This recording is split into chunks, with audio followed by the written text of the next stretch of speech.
Thanks for coming on, and thanks for connecting with me. And guys, whoever's watching this, if you guys don't know Tom already, you guys should really connect with him. So Tom Walden, he's the founder of the Fitness Mindshift, and he's been a mate of mine, and we've caught up a few times. And I love his work. Everything that you talk about in your videos and in your content, it's just so it's so deep. I mean, a lot of coaches, I'm not bagging anybody out there, but a lot of coaches, they kind of skim surface of what fitness is about. But with what you do in your messages, you actually go deep. You go down several levels, and you really talk about the psychology behind fitness and psychology in general as well. So yeah, Tom, really awesome, and thanks for being here, mate. No, thank you very much, Will. And to anyone else that's tuning in and watches this, I want to acknowledge you for taking the time to be able to join us, because I realise time is our most valuable asset, right? And we want to be able to spend it in the very best way. So I trust that we'll bring you all some value. Absolutely, absolutely. Yeah. So Tom, I'm curious. What got you started in this space? Like what can you tell us about your journey? How did you get from Tom, I suppose, in high school to Tom now? Like what's been happening? Sure. And yeah, I love to be able to share, Will, and hopefully for everyone here, you guys will relate, because I'm sure that everyone's got their own story that brings them to where they are. And for me, mine would have started, I guess, right back when I was younger. I was brought up in northeast Tasmania, and I was in a loving family, but it was a bit of an alcohol-fueled family as well. So what it did is that I guess I saw a lot of things that kids probably shouldn't have seen at that time. I had to deal with a lot of things that somewhat shaped me, and every experience shapes us all. And there's no good or bad, but they're experiences, and it depends on what meaning we take from them. And the meaning I took from that was the fact that I went into my shell. So at a very young age, I went into my shell, and I started to wear what I believe that a lot of people in life do, is a social mask. They pretend to be one person on the inside, and then on the outside, it's a different picture to the world. And I did that all the way through primary school and high school, because I lacked that level of self-confidence. I'd gone into my shell. I was scared of conflict, and not only violent conflict, but just conflict in general. I became a person who wanted to people please, I guess. How could I get people to like me? How could I be part of something? How could I belong? And I guess to the point, how could I be enough in life? And I went through that. And if anyone can relate to this, and I'm sure that many can, when you go through that type of journey and you're pretending to be one person, you're wearing some sort of mask to the outside world, it becomes very, very draining. Really takes it out of you as a person. And as I got through out the other end of high school, I was hanging around with tougher kids. I was doing whatever I could to portray that I had everything together, but I didn't. And I was searching to try and find some answers, and my answers came in the way of fitness to a degree. I picked up a book, and it was about a martial artist from overseas, and he was dealing with similar things. It was like he voiced my challenges. And so I related, and I was like, what did he do? And he built himself up through martial arts, through self-defense, and actually went and got himself a job on a nightclub door. So I did the same. I thought, I don't have any other answers, so that's what I'm going to do. I faced my fears. And it worked to a certain extent. So what I did is I built up some sort of resilience. So I became somewhat desensitized to really what everyone thought of me. But so a thick skin. Yeah. But what I've learned over time is, and throughout my story and everyone else's, is the fact that that's not the answer. The answer is emotional flexibility. You'll be able to learn how to deal with life rather than mask it. But what it did do is it really ignited a passion for health and fitness for me and for people, because I realized that, hey, I had to be fit and healthy. And the more I did that, the more I loved it. And the more I interacted with people, the more I loved people. And I thought, what can I do to be in that space? So I moved myself into the fitness industry, much like yourself. Nice. And I opened my own personal training studio, and then I moved myself into a full-scale gym. And like many people would relate, Mm. your business is tough, Yeah. and you pulled in a lot of different directions. And what I found was I started to realize that the external, although I had great health and fitness, and it's so important, it wasn't all that I required. Because when I was starting to do 100-hour weeks, I felt like I was pulled in a million different directions. Hmm. Things were challenging. There was financial stresses. The cracks started to show, to the point of where I really started to feel like all of a sudden it was like the straw that broke the camel's back. And on the outside, of course, I was training people, I was motivating people, I was looking fit, I was looking healthy. So everyone thought I had my stuff together. But on the inside, it was like I'd gone full circle back to when I was a kid. And I started breaking down. I started crying behind closed doors, so much to the point where the doona in the morning felt like it weighed a ton. I was like, I didn't want to put one foot in front of the other, Yeah, but I yeah. still pretended. Yeah, and how So old are you yeah, around that sort of time? Like, how old were you when you first got into fitness, and then how old are you when you kind of had that epiphany? sure. So I got into my personal fitness, and I competed for many sports through from, I probably started martial arts when I was 15, and then I Hmm. went through and competed for boxing. Then I opened up the gym all through my late 20s. And this probably happened, I guess, about 29 or 30. So I Okay. thought I had all my stuff together. Uh-huh. And then I didn't know where to turn. And I hope that the audience will relate, because we get to a turning point in our life where these things happen. And I didn't know what to do. What I'd done to that point, becoming super resilient, didn't work. Hmm. And I thought, and someone gave me an olive branch, and it was basically a book, and it was called The 7 Habits of Highly Effective People. And truth be known, I threw it on the back seat of my car, and I thought, as if this crap will do anything for me. And as things got worse and not better, and I lived behind more of a social mask and pretended to the world, I thought, what have I got to lose? So I moved a couple of rubbish wrappers off the back of my seat, and I delved out the book that I'd put there, Uh-huh. and I started to read it. And what it did quite quickly, there was a few key areas in there, but what it did quite quickly was made me realize that the investment in ourselves and in our learning and in our personal development, in the way that we think, everywhere we go, we take our thinking with us. Whether it's a challenging situation or whether it's a great one, it's our perspective that matters and the skills that we have. So that Mm. started a journey late 2007, and it's been constant. Then I've spent, you know, thousands of hours and hundreds of thousands of dollars to be able to get where I am now. And by no means do I think I know it all. I feel like I'm just scratching the surface, but I Uh-huh. also feel like I have a lot to offer the world. Yeah, wow. Wow, what an incredible story. What an incredible journey. Well, I'm sure a lot of people can relate to that. I mean, certainly, I mean, I can relate to um, a lot of elements in your story as well. And I think, for myself, speaking for myself, I mean, growing up in an Asian family, we're taught to save face, and I guess that's another way of saying, you got to put a mask on when you're outside of the family. I mean, you got to be pretending to be two people. And being brought up in an Asian family, we were taught to practice that, and quite often it caused an internal conflict.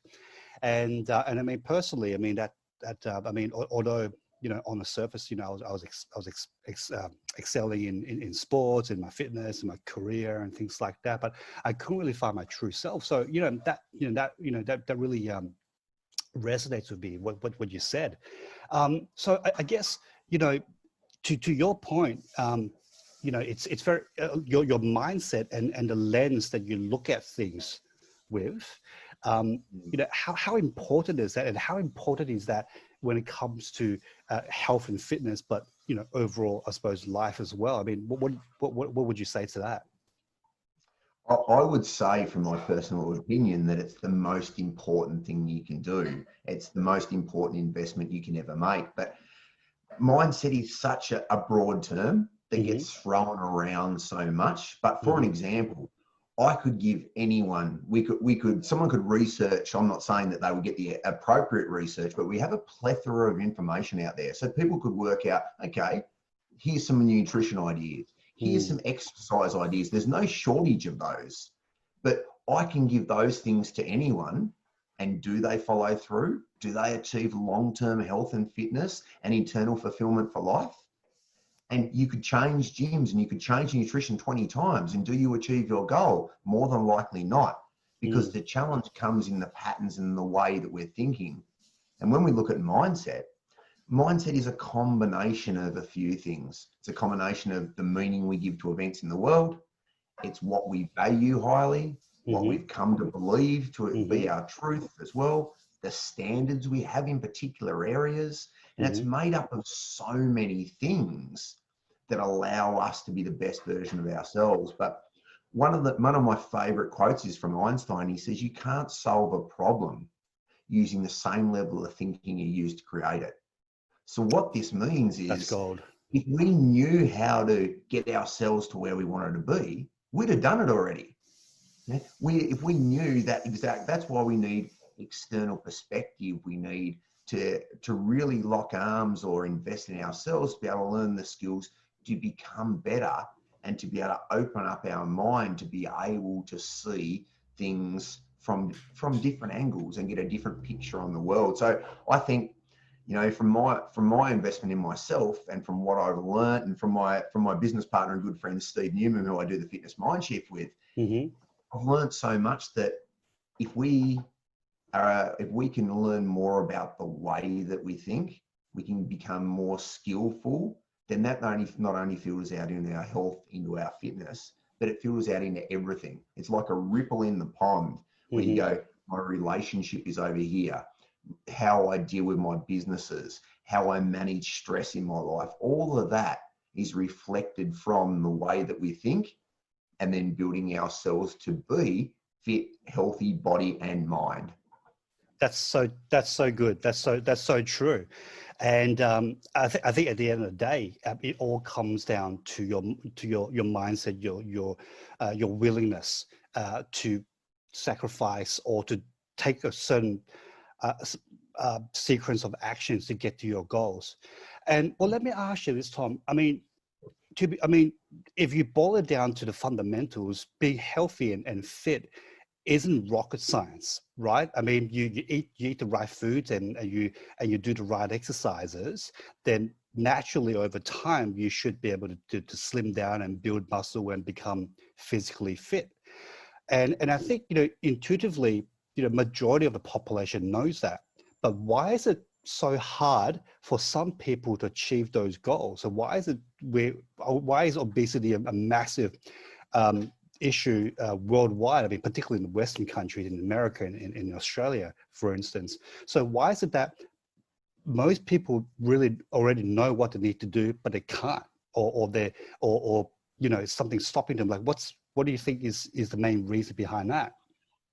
Well, I mean, when we're born, we come out as a blank canvas. We don't ever come out thinking to ourselves. We're not a kid, and we don't come out going, I don't like the way I look in these clothes. I don't like the way that, will people love me? Those sorts of things. We don't come out thinking that stuff. We pick up from our external surroundings, beliefs, patterns, habits, and things we do without thinking. So as an example, and just so that people could relate that might watch this back, when you first start driving a car, when you first take off on the hill, you're terrified. You think, am I going to roll back? Am I going to stall? When do I let the clutch out and the handbrake off? Do I indicate? We're thinking consciously, meaning right here, right now. We're thinking of a million things. Then we develop habits over time that serve our purposes, so we don't have to physically think of a million things at once. So you're on autopilot. Absolutely. Now we hope that we're going to develop habits that allow us to drive safely to our destination without really thinking. And now we eat a sandwich, we talk to our kids in the back, we laugh, we joke, we listen to our music, we hopefully talk on our mobile, but it's going to be through Bluetooth. But the thing is, all our experiences through time, they shape us too. And without us realizing, we have so many habits delve down deep in what they call our unconscious mind, which is it's like if we're on a computer here, the stuff we're aware of might be the keyboard. And then everything else that's happening is behind the screen that we don't know. Like the way that we breathe, we blink our eyes, all of those sorts of things, they're happening without us thinking. but so are a lot of the things we've developed over time. And without us realizing, we've developed things that served a purpose for some reason. Maybe we started eating a particular way because it made us feel safe and more comfortable, but it didn't move us towards our goal and destination. So therefore, when we go to try and go, okay, I'm going to change the way I eat, I'm going to change the way I exercise, we still have those habits. We still have those patterns holding us back. It's a bit like trying to run 100 meters as fast as you can, and someone's tied an invisible tractor tire behind you. And you're like, man, I just can't. I know I can do it, but what's stopping me? What's stopping me? And then once we start to get that different perspective, we start to learn those skills, we start to understand what's happening, we can cut that tire off, and all of a sudden you're the same person. There's nothing wrong with you. There's nothing broken. It's just that we've developed things that don't serve our purpose long term. Mm-hmm. And so we need to work out what they are. And the most important thing is you need to be committed to invest in yourself. You need to say, I want to change, and what do I need to do to change? Because truth be known, whatever's got you this far, you're going to have to fine tune and tweak things to get to the next level. 100%. And I think you've explained it really, really well. And I think it's true in a number of people that I coach. I mean, as you know, I mean, I coach a lot of white collar professionals, and particularly a lot of people in the real estate industry, because that's my background. And what I find is most of these people, they're educated and they're highly intelligent, and they know the difference between right and wrong when it comes to nutrition and eating habits and things like that. But a lot of them, they still struggle to make themselves or get themselves to practice these positive habits, and having struggles letting go of these negative habits. And I think you've absolutely nailed it. It's really about the subconscious and what programs they have playing in the back of their head, and it's a process of changing that. And I guess that's leading to my next question is, say there's someone there, they're committed now, they want to make a change, they want to get out of this rut that they're in, they want to, they're prepared for growth. What are I suppose some of the common mistakes people do when they take that leap of faith? Are there sort of maybe a few things which people approach wrongly, or what are your thoughts on that? I think one of the biggest distinctions and the differences is the idea of wanting something and being completely committed to something. Because if you're completely committed, if you draw the line in the sand, you say, I like the idea of being fit and healthy. I like the idea of having a phenomenal relationship. I like the idea of being wealthy. But you look at that and you go, okay, so what would I need to do? Because if I don't have those skills now, then I need to invest in myself, usually money and time, to find someone who has those skills to be able to help you. Because like Einstein said, we can't solve that problem using the same level of thinking. We need to externally source someone or something and be willing to invest in ourselves to be able to do that. And we need to look outside and just go, okay, who has got the skills that I want? And if you break it down, it's quite simple. You look at it and go, what do I want to achieve in this particular area? It might be health. What would I need to achieve to do that? Or maybe I need to change my thinking, my training stimulus, my nutrition. Okay. In what areas? How do I go about that? Who do I source? What do I do? Who relates to that person? And what people do I need around me? Okay. So we really need to be able to look at that and then go, okay, cool. Here's the goal that I want. And if you break it down, look more at the steps or the standards it takes to get there. So phenomenal mentor of mine said to me, we don't rise to our goals, we fall to our standards. So we can have the best goal in the world in anything, but what we do is we come back to our standards. So what happens is everyone has a great goal of fitness, of health, they have a picture in their mind, they have a vision board up, all of those things, which is phenomenal. But if you don't have the standard to say, what would be the minimum I would do to achieve that? And if you don't have the standard, then sooner or later you'll fall back to the old pattern that you've got. And the Yeah. challenge is that how do you implement that standard and cut that proverbial tire off behind you? You need to invest in, doesn't matter whether it's me or it's you, Will, but you need to invest in someone that you resonate with to be able to help further you move forward. Because if you could do it where you are, you would have done it already. Yeah. Yeah. And that's so powerful. I mean, we don't rise to our goals, but we fall to our standards. I mean, that's so powerful, and that's so true. And I guess you're absolutely right. Most successful people, they model off other successful people, and success leaves crumbs. Like one of my mentors used to tell me is like, if you want to achieve something, go find someone who is where you're at, or where you want to be, I mean, and just model what they're doing. And I guess the same can be applied to health and fitness, to mindset, and so forth. And that's fantastic. Well, I guess, for people who, getting started and they want to do it, and what are some of the tips that you would give to them? I mean, finding the right mentor and people to model is obviously the main thing. But what are some of the other tips that, perhaps you can share? Around creating long-term fitness and health and change, Will? Yeah. And, and getting into the right mindset, I suppose, or mind shift. Sure. I Yeah. mean, knowing that it's a journey, it's not an overnight thing. Like we don't once walk into the gym and go, okay, cool, I'm fit. We don't walk in the gym and we can't get someone else to lift the weights for us. We have to be prepared to do the do. And different people are going to relate to different things. They're going to have to go in a direction, but know full well that 1% better each day, so long as you're moving in that direction, you go, okay, I'll try this and I'm moving in that direction. Because I don't think there's one size fits all for everyone.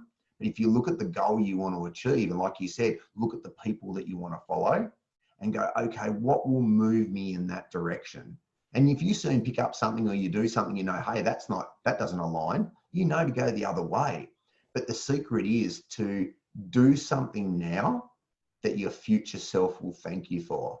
So by that, you want to be able to look back in a year's time and go, I didn't stay the same. I didn't just think about it. I didn't procrastinate and say, hey, I'd like to change.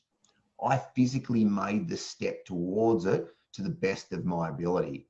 And I've made a million mistakes, but I tell you what, it got me to where I am, and it'll get me to being a lot better. And I embrace that learning. So I have a mindset of, like, I guess they call it like a white belt mindset, like in martial arts, you can have a black belt, white belt walks in who's never ever trained a day in their life. But you can learn, if you've got the right thinking, you can learn off anyone around you. So I'd encourage people to invest in themselves, to find people, and to be able to look at the ultimate goal, what that's going to mean to them, and more importantly, what's it going to cost you if you don't. If you don't change now, and you go 5, 10, 15, 20 years in the future, and you're still up and down with your health, and you've got kids, or you've got people that rely on you, then those people, they don't do what you say, they do what you do. So true. you need to take on the role model mindset of a person that's willing to learn, of a person who's willing to grow, because that's how you inspire not only yourself, and that's how you learn to inspire other people. That's how you look back on a life that's well lived, to be able to invest in ourselves. There's plenty of ways up the mountain, but you've got to first and foremost decide you want to go there and accept that you're going to make the trip along the way. 100%. And you said so rightly, our legacy is really about how we positively influence the people around us, how much positive impact we can create in the world. And this process is a journey. It's not an overnight thing that you do. And I guess that's what a lot of people sort of make the wrong assumption, where you can become fit and healthy and you can change your mindset just like that. But no, really, it is absolutely a journey. Yeah. Well, Tom, I Really. want to ask you about your program because I'm almost finished. With your Fitness Mindshift, and you know what, it's absolutely blown my mind. It's it's different to a lot of the other sort of mindset coaching programs that I've done. It's definitely exceeded my expectation, and I think just the content and the way you perceive and you deliver those message is profound. And could you just walk us through what this program's about? And I know there's 9 stages, and if I'm right, there's 9 stages. Could you perhaps just sort of talk us through that and what that's Sure. about? Absolutely. And firstly, I'd just love to give credit to my business partner, Steve Newham. He's a good friend of mine. He actually developed the structure of the program to start with. I wanted to develop something like this. We met meeting of the minds, and he had this, and I was just like, mate, that's phenomenal. And we put our heads together, our skills, we fine-tuned it, and now we've come up with a transformational program and we believe we're getting great results, and it'll just get better and better. The way that the program works is it's a combination of things. So really, it's like building the foundation of a house, okay? If you wanted to build a 4-story house by the water and that was your dream house, you would make sure that the foundation of that house is phenomenal. You would know where everything was going. You would build story upon story upon story. We just don't get to the top floor with a building with a deck overlooking the water, okay? Yeah. It's a process. Yeah, Okay? I'm glad you used that analogy because most of most of my clients are real estate industry, so they'll love this analogy. Well, guys, that's what you get. You know what's picture. You see the plan, you see the vision, and I encourage you to see the vision of what you want to achieve for your whole life. And because this filters out into everything. And the outcome is that we get fitness and health, of course, but the journey on the inside is the person that you become in the process. And the way that this works is it's online, it's self-paced. So you can basically come in, you get modules delivered to you. At this stage, it's 9 modules. And we deliver them through. So say you'll get a module and we say do one every 2 weeks, because that way it keeps you continually learning. And I hear you say, I'm busy, let me tell you, if you can't invest 60 to 90 minutes at a minimum in your own development to be able to excel in every area of your life, then don't do it. This is for the type of people who want to be able to make the change, who are committed to go, hey, I want the best life I can. I just don't want to play at an average level. So you get a module that comes through. You can do that in your own time. You get a corresponding workbook, okay, where that really delves into the meat and the crux of each module. So you've really got to get it down on paper. It's like peeling back the layers of an onion to get to the core of the best version of you. That's how we do it. So you have that. We also have a flourishing online community because accountability and environment is so much stronger than our willpower. Willpower it comes and goes. Motivation, it comes and goes. But imagine being able to inspire yourself and be driven internally. That's what this program does. So we bring an environment together that supports where you're going. Then we also have group coaching. So the group coaching allows you to come together with like-minded people, not only to be able to go through any of the challenges that you may be having, but also celebrate the wins, but learn off other people. For example, I watch Will's lives, I watch what he does, and I learn stuff off him every day. It's not my story, but I learn from his story. We can learn and sometimes someone will say something like that, and it'll resonate with you, and you're like, I never even thought about it that way. Because their perspective is completely different. We can go into a black, like say a warehouse. Will, you can walk in one corner with a flashlight and all you see is rubbish, and your perception of that warehouse is what a junkyard. I walk in the other corner with a flashlight and I see a Maserati, a Ferrari and a Lamborghini, same warehouse. And I'm just like, man, this warehouse, who wouldn't want to be in this place? But we can only see as far as our perspective goes. So what we want to do is we want to be able to broaden the perspective, change things, improve that skill set. And for those people that really want to draw a line in the sand and say, hey, I want to be the best that I can best and really excel, then we do one-on-one work.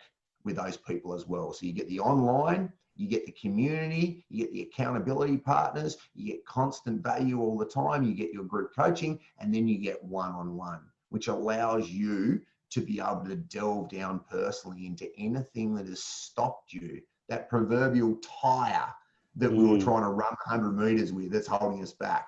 What is holding you back from being the best that you can be? So when we fast forward to the twilight of your life, you look back and you don't have any regret. You know that you played full out.